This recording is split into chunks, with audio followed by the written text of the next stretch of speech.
आजकल सबको अटेंशन चाहिए। फोन खोलते ही ऐसा लगता है जैसे हर कोई इन्फ्लुएंसर बनकर स्टेज पर परफॉर्म कर रहा हो। यहाँ कोई जिम का ट्रांसफॉर्मेशन दिखा रहा है, कोई अपनी गाड़ी दिखा रहा है, कोई फेक मोटिवेशनल स्पीच दे रहा है, तो कोई अननेसेसरी ड्रामा क्रिएट कर रहा है और कोई तो अपने पर्सनल लाइफ को ही कंटेंट बना रहा है। और एट द एंड ये सब लोग ऐसी हरकतें सिर्फ एक चीज के लिए कर रहे हैं और वो है अटेंशन।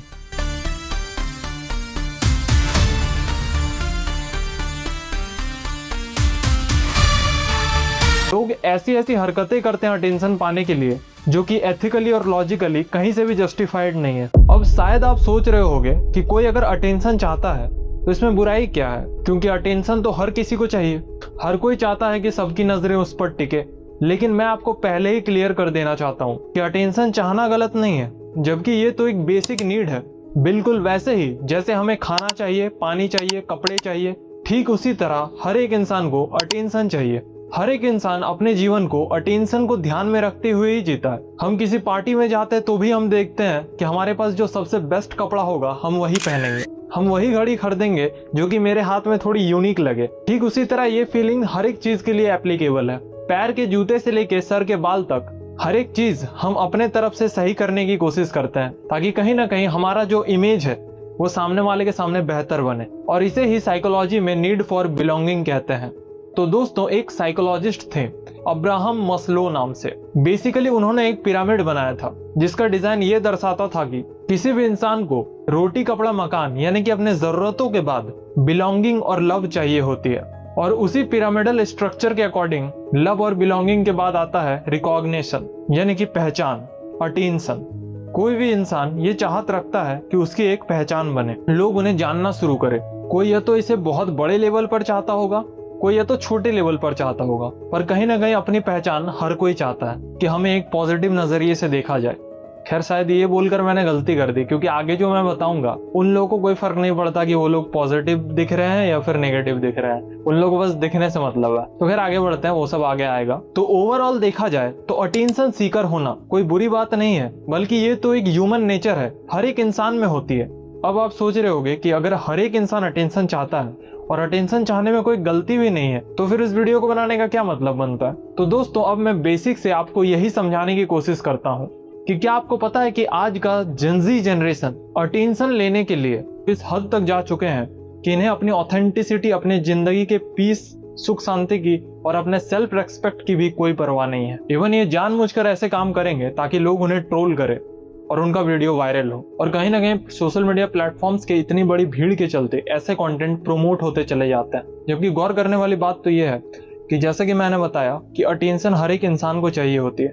यानी कि हम आज 2026 में हैं तो सिर्फ हमें आज अटेंशन नहीं चाहिए। हम जब 90s में थे तब भी इंसान को अटेंशन चाहिए थी, पर पहले का अटेंशन लिमिटेड था। चलो मैं बहुत पीछे नहीं जाऊंगा, आप अपने बचपन से ही एग्जाम्पल उठा लो। क्या आपको याद है कि जब आप क्लास में किसी क्वेश्चन के आंसर देते थे और सब उस समय आप ही को देखते थे, और जब आपका आंसर सही होता था तब आपको प्राउड फील होता था खुद पर।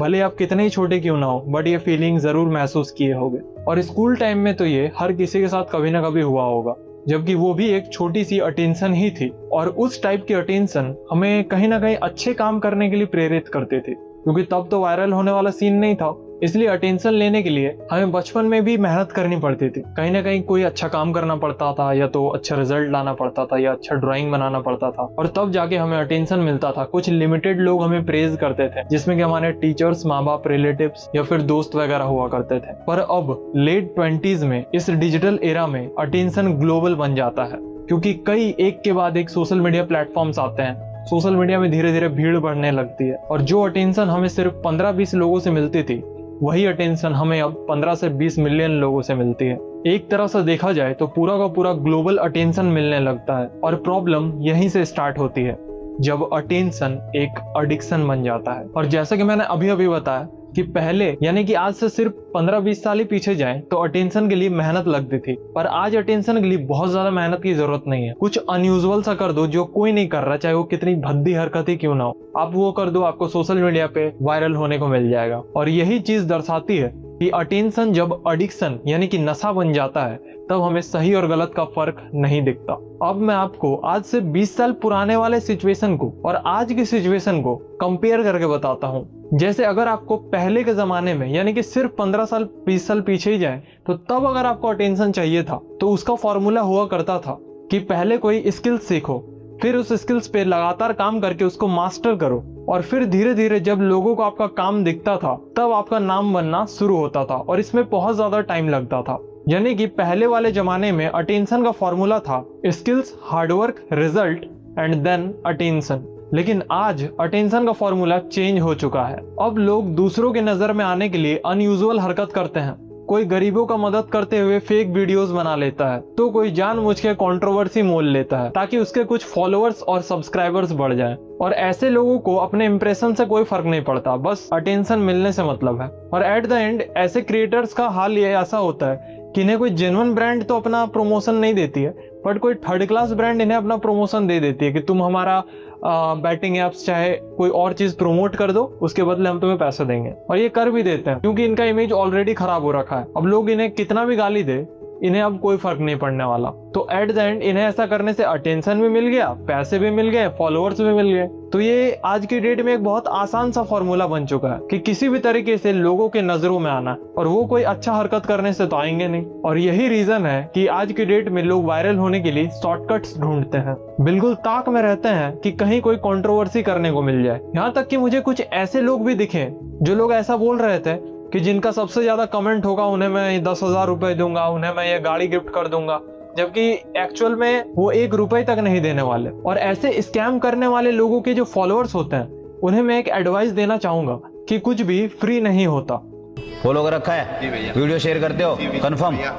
अगर कोई कह रहा है कि मुझे फॉलो करके मेरे पास आ जाओ, मैं आईफोन दे दूंगा, मैं पैसे दे दूंगा, सीधी सी बात है भाई, कोई नहीं देता। वो सिर्फ अपने वीडियो का रीच बढ़ाने के लिए ऐसा करता है ताकि लोग ज्यादा से ज्यादा कमेंट करें, शेयर करे और उनका वीडियो वायरल हो जाए। और ऐसे स्कैम करने वाली क्रिएटर्स की कोई कमी नहीं है। और गरीबी में आटा गीला वाली बात तब हो जाती है जब ऐसे क्रिएटर्स को एल्गोरिदम प्रमोट करता है, क्योंकि एल्गोरिदम को कोई फर्क नहीं पड़ता कि कंटेंट कैसा है। एल्गोरिदम को चाहिए एंगेजमेंट। जो भी कंटेंट उन्हें एंगेजमेंट देगी वो उसे पुश करेगी और वायरल करवा देगी। और जब एल्गोरिदम इस तरीके से काम करती है तो लोगों को लगता है कि कौन मेहनत करके स्टेप बाय स्टेप चढ़ेगा, सीधा ऐसा ही कुछ करते हैं ताकि हम लोगों के नजर में आ जाएं और वायरल हो जाएं। पर ये जो कुछ अलग करने वाली सोच है ये बिल्कुल भी गलत नहीं है, पर ज्यादातर लोग इसी सोच के साथ गलत काम कर बैठते हैं। पर कुछ ऐसे भी नाम हैं जो लोग कुछ अलग करते हैं और आज के डेट में वो लोग एक अच्छे इन्फ्लुएंसर्स हैं। कई ऐसे क्रिएटर्स हैं जो कि पहले क्रिंज और क्रेजी कंटेंट बनाया करते थे, पर जैसे जैसे उन्हें फेम मिला वो धीरे धीरे अपने कंटेंट को एक क्वालिटी कंटेंट में बदलने लगे। जैसे अगर आप ध्यान से ऑब्जर्व करो तो कुछ क्रिएटर्स ने अटेंशन को पॉजिटिवली यूज किया। जैसे मिस्टर बीस्ट, पहले वो एक्सट्रीम चैलेंजेस से अटेंशन लिया करते थे, पर उसी अटेंशन का यूज करके उन्होंने आज अपने कंटेंट को एक मीनिंगफुल कंटेंट में कन्वर्ट कर लिया। तो इससे हमें सीखने को मिलता है कि वो लोग कैसे अपने अटेंशन को एक अच्छे तरीके से यूज करना जानते हैं। पर अटेंशन का सही इस्तेमाल करने वालों की तादाद से गलत इस्तेमाल करने वालों की तादाद बहुत ज्यादा है। क्योंकि अगर मान लो आपको अटेंशन मिली है और उसे आपको एक पॉजिटिव वे में आगे बढ़ाना है तो उसमें तो मेहनत लगती है, क्योंकि जाहिर सी बात है क्वालिटी डालने में मेहनत तो लगेगी ही, जबकि घटिया कंटेंट बनाने में, वल्गैरिटी फैलाने में कोई मेहनत नहीं लगती। डबल मीनिंग वाले रील्स बनाने में ज्यादा मेहनत नहीं लगती, तो वो उसी रास्ते को अपनाते हैं क्योंकि ज्यादातर लोगों के आसपास का एनवायरनमेंट वही वल्गैरिटी से भरा हुआ है। और जब वो फोन में भी सेम चीज देखते हैं तो वो उससे रिलेट कर पाता है, और जब कोई चीज रिलेटेबल होती है तब उस कंटेंट को रीच मिलना तय है। इसलिए जो लोग बेकार कंटेंट बनाते हैं सिर्फ अटेंशन के लिए, आपने नोटिस किया होगा कि वो लोग रिलेटेबल टॉपिक्स को चूज करते हैं। ऐसे लोगों का टारगेट ही होता है कि कैसे एल्गोरिदम में रेलिवेंट रहा जाए। इसलिए ऐसे लोग अटेंशन लेने के लिए जानबूझकर कंट्रोवर्सी करते हैं, और हर बार इनके कंट्रोवर्सी का पैटर्न सेम होता है। या तो ये लोग एक दूसरे के स्टोरीज का मजाक उड़ा देंगे, या तो एक दूसरे के ट्वीट पर कुछ गलत कमेंट कर देंगे, और फिर यहाँ से शुरू होगी एक खोखली धमकी देने वाली कंपटीशन। और कुछ हो चाहे ना हो, इन्हें एट द एंड अपने चैनल पर एंगेजमेंट मिल जाती है, और फिर कुछ दिन ये मारपीट वाला ड्रामा, ये कंट्रोवर्सी चलती है, फिर भाईचारा ऑन टॉप वाले टैग लग जाते हैं, और एट द एंड हुआ क्या, दोनों साइड के फॉलोअर्स बढ़ गए एक वैल्यूलेस कंटेंट से। और ये लोग बार बार कोई ना कोई बहाना ढूंढ के इसी पैटर्न को फॉलो करते हैं। पहले कंट्रोवर्सी, फिर कुछ दिन का ऑनलाइन ड्रामा, उससे फॉलोअर्स आते हैं, सब्सक्राइबर्स आते हैं, और खैर फेस वैल्यू से तो इन्हें कुछ खास फर्क नहीं पड़ता, बस फेस का पहचान बनने से मतलब है, चाहे वो पॉजिटिव बने या नेगेटिव बने वो बाद की बात है। पर ये एक चीज भूल जाता है कि ऐसे करने वाले लोग ज्यादा लंबे समय तक नहीं टिक सकते। अब क्यों नहीं टिक सकते ये आप अच्छे से समझो, क्योंकि अगर कोई लगातार कंट्रोवर्सी करता है और उसके फॉलोअर्स उस कंट्रोवर्सी से आते हैं, उस लड़ाई झगड़ा मारपीट को देखकर ही अगर कोई उन्हें फॉलो करता है, सब्सक्राइब करता है, तो वो मैटर खत्म हो जाने के बाद भी वो यही एक्सपेक्ट करेगा कि जो मसालेदार कंटेंट मुझे तब मिल रहा था वो अब भी मिले। और अगर उन्हें ऐसा ही मसालेदार कंटेंट नहीं मिलता है तो वो धीरे धीरे उस चैनल को छोड़ देते हैं, उन्हें अनसब्सक्राइब कर देंगे तो अनफॉलो कर देंगे। और इसी के डर से ऐसे क्रिएटर्स लगातार जानबूझकर कोई ना कोई कंट्रोवर्सी करने के तलाश में घूमते हैं कि कहीं कोई ऐसा पॉइंट मिल जाए और मैं वहां से इस ड्रामे को फिर से शुरू करूं। आपके मन में कई ऐसे लोगों के नाम आ चुके होंगे अब तक जो कि ऐसा किया करते हैं। कमेंट्स में उनका नाम जरूर लिखें। और बार बार व्यूज और फॉलोअर्स के लालच में ऐसे लोग लगातार ऐसे कंट्रोवर्शियल कंटेंट लाते रहते हैं, कुछ ना कुछ मसाला डालते ही रहेंगे अपने कंटेंट में, यहाँ तक कि ये लोग अपने पर्सनल लाइफ को तक नहीं छोड़ते। पर ऐसा करने का जो असली नुकसान है ये तो उन्हें आगे चलकर पता चलता है, क्योंकि जब वो ऐसे मसालेदार कंटेंट्स देते हैं अपने ऑडियंस को तो फिर वो उसके बाद चाहकर भी नॉर्मल कंटेंट्स नहीं दे सकता। उन्हें हमेशा मिर्च मसाले वाला ही कंटेंट अपने ऑडियंस को देना पड़ेगा। और अगर वो ऐसा नहीं कर पाते हैं तो उनके व्यूज और फॉलोअर्स दोनों ही ड्रॉप होने लग जाएंगे। और रेगुलरली ऐसे मसालेदार कंटेंट देने के चक्कर में ये अपना ही रेस्पेक्ट अपने ही हाथों से पूरी तरह खत्म कर लेते हैं। और कुछ लोग तो सिर्फ कंट्रोवर्सी तक ही लिमिटेड नहीं रहते, बल्कि वो धीरे धीरे अपने पर्सनल लाइफ को भी खराब कर लेते हैं। व्यूज के लालच में इनका टेंडेंसी ही एक दोहरे चरित्र वाले इंसान जैसा बन जाता है। ये कैमरे के सामने कुछ होते हैं और रियल लाइफ में कुछ। और इस टॉपिक पर अगर सीधी सीधी बात कही जाए तो ये सिर्फ एक साइकिल है और इसके अंदर अगर आप फंसे तो आप फंसे ही रह जाओगे, आप इससे बाहर नहीं निकल सकते। आप खुद सोशल मीडिया पर देखो ना कि व्यूज के लिए लोग क्या क्या नहीं करते, अपने किसी एक चीज को नहीं छोड़ते। वो अपना पर्सनल लाइफ भी सोशल मीडिया पर दिखाएंगे, अपना रिलेशनशिप भी दिखाएंगे, अपना फैमिली प्रॉब्लम भी शेयर करेंगे। और फेक ड्रामा क्रिएट करना तो इनका एक रोज का काम है। अभी अभी आपने रिसेंटली देखा होगा कि कुछ समय पहले ही कि कैसे अनुराग डोभाल के केस ने इंटरनेट के पूरे अटेंशन को अपनी तरफ खींच लिया था। वो पूरा इंसिडेंट क्या था वो तो आपने सोशल मीडिया पर देख ही लिया होगा, बट उस सबसे अच्छी बात ये थी कि उस पूरे इंसिडेंट में उनकी जान बच जाती है। लेकिन वो जो पूरा केस था वो बहुत सारा चीज डिकोड कर देती है। उस केस में भी हमें अटेंशन इकोनॉमी का एक असली चेहरा नजर आता है। माना कि कुछ लोग जेन्युइनली अनुराग की हेल्प कर रहे थे, पर बहुत सारे ऐसे लोग थे जो कि सिर्फ उनका फेस का यूज करके व्यूज छाप रहे थे। कोई भी उस अपॉर्चुनिटी को गंवाना नहीं चाहता था। अनुराग जहां एडमिट था वहां हॉस्पिटल में भी जा जाकर लोग रील्स बना रहे थे और अपना वीडियो शूट कर रहे थे। यहाँ तक कि एक इंसिडेंट ये भी देखने को मिलता है कि ऐसे ही व्यूज के लालची लोग आपस में ही लड़ जाते हैं सिर्फ और सिर्फ कंटेंट निकालने के चक्कर में। मुझे पर्सनली ऐसा लग रहा था कि किसी की पर्सनल लाइफ की प्रॉब्लम भी सोशल मीडिया पर ट्रेंड बन चुकी है। और यही सबसे बुरी बात है कि अब धीरे धीरे कंटेंट क्रिएशन एक पैशन से हटकर सिर्फ एक कंट्रोवर्शियल ड्रामा बन जा रही है। जहां किसी इन्फ्लुएंसर को सोचना चाहिए कि मैं अपने ऑडियंस को क्या वैल्यू दूं, वहीं वो सोचते हैं कि मैं क्या ऐसा शौक दूं जिससे कि मेरा एंगेजमेंट बढ़ जाए। पर शायद वो ये भूल जाते हैं कि ऐसा करने से धीरे धीरे उनकी कंटेंट की जो क्रेडिबिलिटी होती है वो घटते रहती है।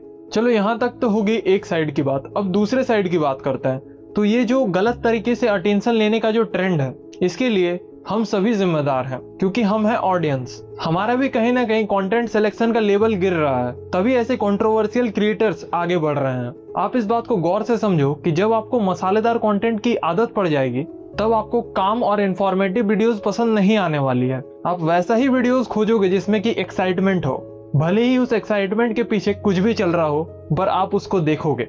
और आपके इसी हरकत से एल्गोरिदम को सिग्नल मिलेगा कि इसी कंटेंट को प्रमोट करना है। और अब तो एल्गोरिदम भी बहुत अच्छी तरह से समझ चुका है कि क्रिएटर्स भी ऐसे ही कंटेंट बना रहे हैं और ऑडियंस भी ऐसे ही कंटेंट पसंद कर रही है, जिस वजह से कंट्रोवर्शियल कंटेंट सिर्फ घंटों में हाइप हो जाती है। तो अब एट द एंड इन सभी चीजों को करने के बाद वीडियो बनाने वाले को क्या मिलती है और वीडियो देखने वाले को क्या मिलती है?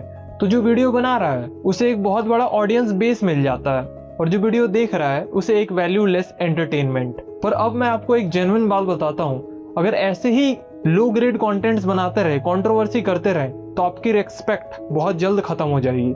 और एक बार रेस्पेक्ट अगर चली जाती है तो फिर वो वापस कभी नहीं आती। माना कि टेम्पररीली आपके व्यूज बहुत बढ़ जा रहे हैं, आपके सब्सक्राइबर्स बढ़ जा रहे हैं, पर ये सब कुछ लॉन्ग टर्म में नहीं सर्वाइव कर सकता। हर एक ऑडियंस हमेशा ऐसे मसालेदार कंटेंट को चेंज करते रहती है, पर वो वैसे क्रिएटर को हमेशा पकड़ के रखती है जो कि उन्हें सही मायने में वैल्यू दे रही हो, जिनकी बातें ट्रस्टवर्दी हो। और ऐसे जेन्युइन क्रिएटर्स की ग्रोथ भले ही स्लो हो, पर उनकी ग्रोथ परमानेंट होती है। और मैं तो यही कहूंगा कि अचानक से वायरल होने से बेहतर है धीरे धीरे ही रेलिवेंट बन के रहो, क्योंकि रियल ऑडियंस कभी छोड़ के नहीं जाती। और इन सभी चीजों को देखते हुए सबसे बड़ा सवाल ये उठता है कि सिर्फ अटेंशन और व्यूज के लिए क्या अपनी आइडेंटिटी को बेच देना सही है? क्या अपने रेस्पेक्ट को कॉम्प्रोमाइज करना सही है? अगर एक एथिकल और लॉजिकल जवाब दूं तो बिल्कुल भी नहीं। आपने भी कहीं ना कहीं सुना होगा कि रेस्पेक्ट कमाने में पूरी जिंदगी लग जाती है, पर गवाने में 1 मिनट भी नहीं लगता। तो इस वीडियो का फाइनल कंक्लूजन यही निकलता है कि अटेंशन लेना गलत नहीं है, पर अटेंशन को गलत तरीके से लेना गलत बात है। और एट द एंड आप सभी से एक ही रिक्वेस्ट करना चाहूंगा, अगर आपको वीडियो पसंद आई हो, इससे आपको कुछ वैल्यू मिली हो, तो सब्सक्राइब का बटन फ्री होता है, तो प्लीज उसे दबा दिया करो, ताकि मैं ऐसे ही आप लोगों के लिए वैल्यूएबल कंटेंट्स लाता रहूं। बाकी शो ऑफ कल्चर वाली वीडियो आ रही होगी, जिसमें कि मैंने दिखावटी करने वालों को एक्सपोज किया है। आपको देख के मजा आ जाएगा, सो प्लीज क्लिक करके जरूर देखें। और हाँ, सब्सक्राइब करना मत भूलना। मिलते हैं आपसे नेक्स्ट वीडियो में।